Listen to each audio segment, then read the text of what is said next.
Les banques iraniennes s'effondrent aujourd'hui parce que le confinement imposé par l'ayatollah a conduit à une dépression nationale. Les Iraniens ne font plus confiance au système dans lequel ils vivent. Cette panique financière est existentielle.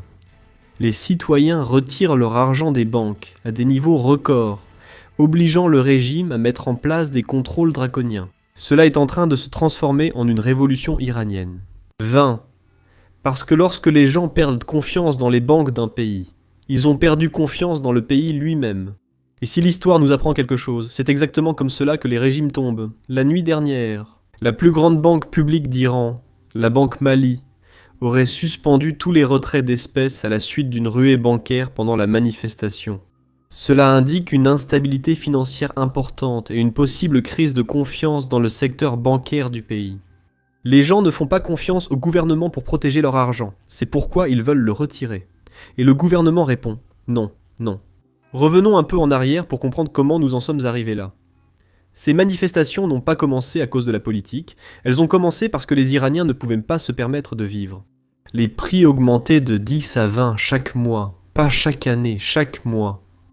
Le riz, les œufs, l'huile de cuisson, les médicaments, tout devenait plus cher, tandis que les salaires restaient gelés. L'Iranien moyen voyait sa vie devenir plus difficile en temps réel, sans aucune perspective d'amélioration. Et puis le régime a empiré les choses, bien pire encore. Voici ce que le gouvernement a fait. Ils ont dévalué la monnaie iranienne, le rial iranien, et ils l'ont fait exprès. Alors la question se pose. Pourquoi le gouvernement détruirait-il intentionnellement la valeur de sa propre monnaie? Eh bien, la réponse se trouve chez les élites corrompues, les élites qui dirigent ce régime. Ils gagnent leur argent grâce aux exportations de pétrole. Ils vendent le pétrole en dollars, et lorsqu'ils dévaluent leur rial, chaque dollar qu'ils gagnent leur permet soudainement d'acheter 2 fois plus de rial. Laissez-moi simplifier. Avant la dévaluation, un dollar vous rapportait 700 000 rials. Après 14 millions de rials, le régime a simplement doublé son argent du jour au lendemain, dont les mollahs sont devenus plus riches. Les gardiens de la révolution sont devenus plus riches. Tous ceux qui étaient liés aux exportations de pétrole sont devenus plus riches. Mais les Iraniens ordinaires, eux, ont été écrasés. Parce que tout ce qu'ils achètent, le riz, le blé, les médicaments, les vêtements, vient de l'étranger. Et maintenant, tout coûte 2 fois plus cher à importer, ce qui veut dire que ça coûte 2 fois plus cher à acheter. Les économies des gens sont devenues sans valeur pour que le régime puisse remplir ses poches. Ce n'est pas une politique économique, c'est du vol. Pour aggraver les choses, l'argent supplémentaire que le régime gagne, eh bien, il ne va pas réellement au peuple. Il est allé au Hezbollah, il est allé au Hamas, et il est allé aux Houthis. Les citoyens iraniens meurent de faim, pour que l'ayatollah puisse financer des guerres par procuration à travers le Moyen-Orient. Sur les étagères des magasins en Iran, les produits abondent, mais personne n'achète au milieu de la pire crise économique depuis des années. Ils n'ont tout simplement pas l'argent. Un litre d'huile de cuisson coûtait autrefois 790 000 rials. Il coûte maintenant 185 millions. Comme l'a annoncé le gouvernement, les prix d'autres produits vont augmenter de 50 à 100%. Les biens deviennent de plus en plus chers. Les coûts de tous les services vont également augmenter. Les hausses de prix vont s'étendre à d'autres aspects de la vie des gens. Les Iraniens sont descendus dans la rue à la fin du mois dernier lorsque le rial a plongé à 14 millions contre le dollar américain. Avec l'inflation en surmultiplié, le rial a perdu 60% de sa valeur face au billet vert cet été. Tout en avertissant des conséquences sévères pour les émeutiers, les autorités iraniennes ont eu du mal à redresser l'économie en chute libre, mettant récemment fin à un taux de change subventionné pour les importateurs qui était censé contenir les prix des produits essentiels au profit de paiements directs aux Iraniens. Nous n'avons pas supprimé les subventions, au contraire, nous avons commencé à déposer les subventions sur les comptes bancaires de tous les résidents. Bienvenue. La somme, environ 7 $, devrait permettre d'acheter environ 100 œufs et quelques kilos de riz ou de poulet aux prix actuels. Bien que cela aidera les plus pauvres d'Iran, ce changement de politique devrait faire grimper les prix encore plus haut.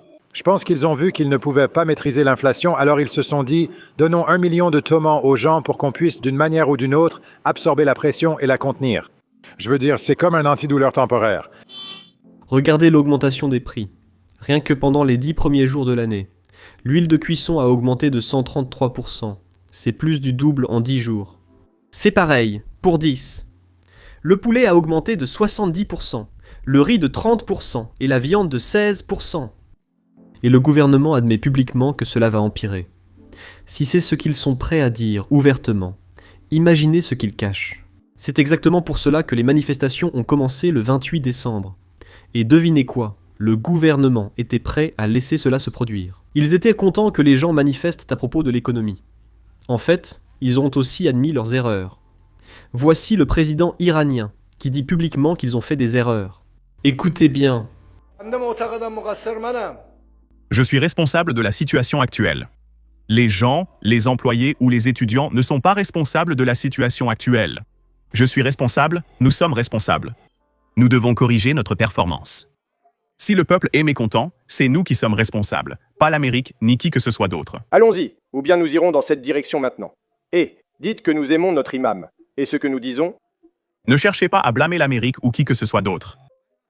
C'est à nous de bien servir pour que le peuple soit satisfait de nous.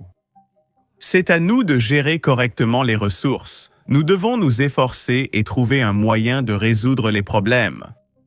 La faute m'incombe, la faute nous incombe, cet étudiant, ce travailleur, ces gens. Ils ne sont pas en tort, donc nous devons corriger notre travail.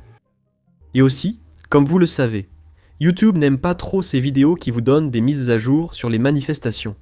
Donc, si vous pouvez nous soutenir en cliquant sur le bouton s'abonner ci-dessous, cela compte vraiment beaucoup pour nous.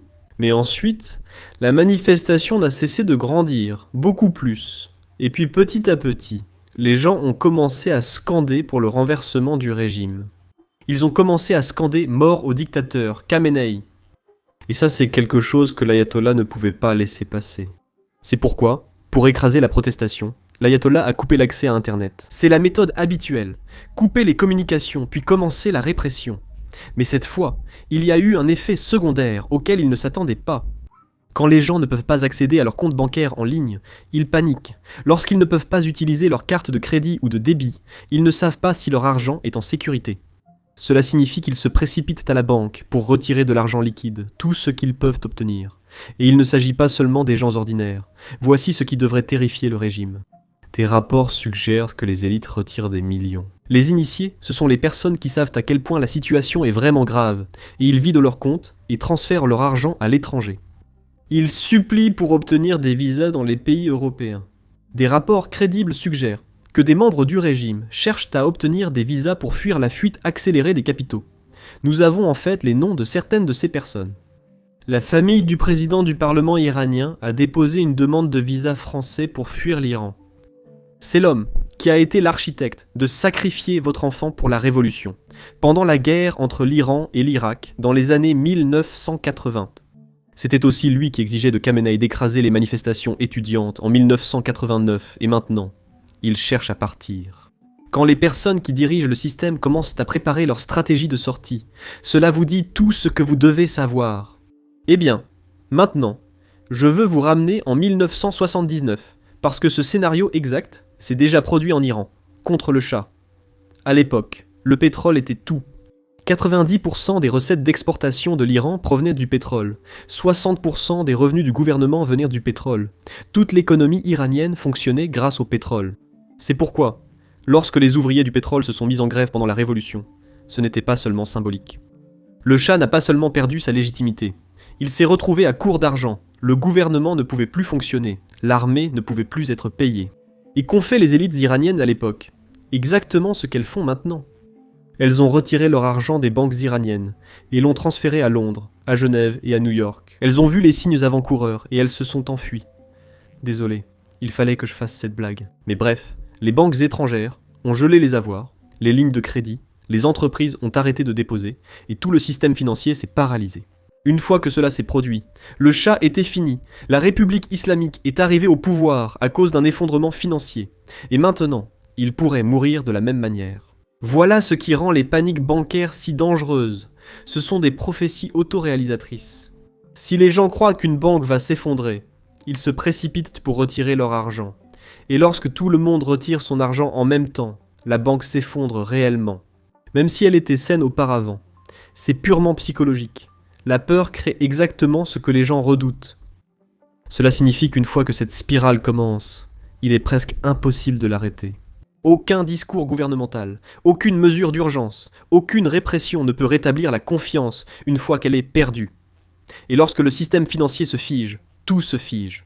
Les entreprises ne peuvent pas payer leurs fournisseurs, les employeurs ne peuvent pas payer leurs employés, et surtout pour l'ayatollah, l'armée ne peut pas être payée. Nous avons vu exactement cette dynamique se produire en Syrie l'année dernière, lorsqu'Assad n'a pas pu payer ses troupes. Elles ont cessé de se battre pour lui. Les soldats ne vont pas mourir pour un salaire qui n'arrive jamais. Le régime s'est effondré en quelques jours, non pas parce que les rebelles ont été un des plus forts, mais parce que l'armée n'avait aucune raison de continuer à se battre. C'est ce scénario qui empêche l'ayatollah de dormir la nuit. Les forces iraniennes ne sont pas loyales à une idéologie. Elles sont loyales à un système qui les paie, qui leur donne du pouvoir, qui leur permet de diriger des entreprises, de faire de la contrebande et de vivre comme des rois. Au moment où ce système ne peut plus leur offrir tout cela, leur loyauté s'évapore. C'est exactement pour cette raison que les forces du régime circulent avec des haut-parleurs, demandant aux gens de continuer leurs activités. Ils demandent aux commerçants de rouvrir leurs bazars, en gros leurs boutiques. Écoutez bien. Pour soutenir la cause de la révolution islamique, nous demandons aux commerçants et aux propriétaires d'entreprises de rouvrir le bazar dès que possible. En agissant ainsi, ils transformeront les espoirs des ennemis de la révolution en désespoir. Mais devinez qui d'autre connaît les leçons de la révolution de 1979 ? Le fils de l'ancien Shah d'Iran, Raja Pahlavi, est devenu une figure importante dans cette révolution qui se déroule actuellement en Iran. Et il appelle maintenant tout le monde. Il appelle maintenant les manifestants à descendre dans la rue, à prendre le contrôle du centre-ville et à couper la source financière du régime. Ce sont ses mots exacts. Il essaie de s'attaquer à l'argent, parce qu'il faut 3 choses pour gagner une guerre. De l'argent, de l'argent, de l'argent. Écoutez bien. Avec votre réponse décisive au premier appel. Je suis certain qu'en rendant notre présence dans la rue plus déterminée et en coupant simultanément les sources de financement, nous mettrons complètement à genoux la République islamique et son appareil de répression usé et fragile. À cet égard, j'invite les ouvriers et les employés des secteurs clés de l'économie, en particulier les transports, le pétrole, le gaz et l'énergie, à entamer une grève nationale. Je vous demande également à tous de sortir aujourd'hui et demain, samedi et dimanche, les 20 et 21 janvier cette fois à partir de 18h, avec des drapeaux, des images et des symboles nationaux. Et revendiquer les espaces publics comme les vôtres. Notre objectif n'est plus seulement de descendre dans la rue. L'objectif est de se préparer à s'emparer des centres-villes et de les occuper. Maintenant, c'est ici que je veux répondre à une question que j'ai vue hier dans les commentaires. Des gens demandaient « Est-ce que le régime islamique a réellement du soutien à l'intérieur de l'Iran ?» Et malheureusement, la réponse est oui. Ils ont effectivement un certain soutien. Un soutien très faible en pourcentage de la population totale. Mais il faut se rappeler que le 92 millions d'habitants. Donc, même si seulement 10% des gens soutiennent le régime islamique, cela représente quand même 9 millions de personnes. Et bien sûr, ce n'est pas moi qui dis que 10% des Iraniens soutiennent le régime. Nous n'avons pas vraiment de données confirmées ni aucun sondage. Mais ce que j'essaye de dire, c'est que même un petit pourcentage d'Iraniens soutenant le régime, c'est quand même très important. Parce qu'il faut se rappeler que le gouvernement a des armes, ils ont des mitrailleuses, ils ont des fusils, et ils ont des engins lourds. Et c'est exactement pour cette raison qu'ils ont pu écraser les manifestations par le passé. Ils ont l'argent, ils ont les armes, et ils ont le soutien d'un petit pourcentage de personnes qui bénéficient du système. Seul le temps nous dira ce qu'il adviendra de cette révolution. Mais nous continuerons à la suivre ici sur Business Basics. Alors n'oubliez pas de cliquer sur le bouton s'abonner ci-dessous. Je m'appelle Sam, et je vous retrouve dans la prochaine vidéo. L'un des problèmes avec la réalisation de vidéos comme celle-ci, où nous montrons beaucoup de frappes de drones, même si aucun humain ou soldat russe n'est blessé. Dans la vidéo, YouTube démonétise ou restreint généralement nos vidéos. En fait, la semaine dernière, nous avons eu 4 vidéos de guerre qui ont été démonétisées, selon YouTube. Montrer des frappes de drones, ou même des images des lignes de front, n'est pas adapté aux annonceurs, et c'est pourquoi les vidéos sont restreintes. Mais c'est la réalité de la guerre moderne. Et c'est la guerre que les Ukrainiens mènent et essaient de survivre. Nous pensons donc qu'il est important de tout couvrir, et c'est pourquoi nous avons lancé notre propre plateforme, Basics Insider. Nous l'avons construite à partir de zéro, afin de ne pas avoir de restrictions. Nous n'avons pas besoin de flouter nos frappes de drones, nous n'avons pas besoin de flouter les images du front, et nous n'avons pas besoin de flouter les bases aériennes russes détruites. En plus de cela, nous ne diffusons aucune publicité sur le site. De cette façon, nous n'avons pas à nous censurer simplement parce que les annonceurs ne sont pas satisfaits de ce que nous couvrons. Nous ne finançons pas le site par la publicité, nous le finançons grâce à votre soutien. Donc si vous êtes quelqu'un qui s'intéresse à ce genre de couverture, et si vous voulez regarder nos vidéos sans censure et obtenir du contenu bonus que nous ne pouvons tout simplement pas mettre en ligne ici sur YouTube, alors rejoignez-nous sans hésiter sur basicsinsider.com. Vous pouvez également cliquer sur le lien dans la description ou scanner le code QR qui s'affiche à l'écran. En nous rejoignant, vous pourrez regarder tout le contenu que nous avons déjà mis en ligne, ainsi que toutes les vidéos que nous mettrons en ligne à l'avenir. En plus de cela, vous soutiendrez notre couverture et notre chaîne, alors merci beaucoup. Je m'appelle Sam et je vous retrouve dans la prochaine vidéo.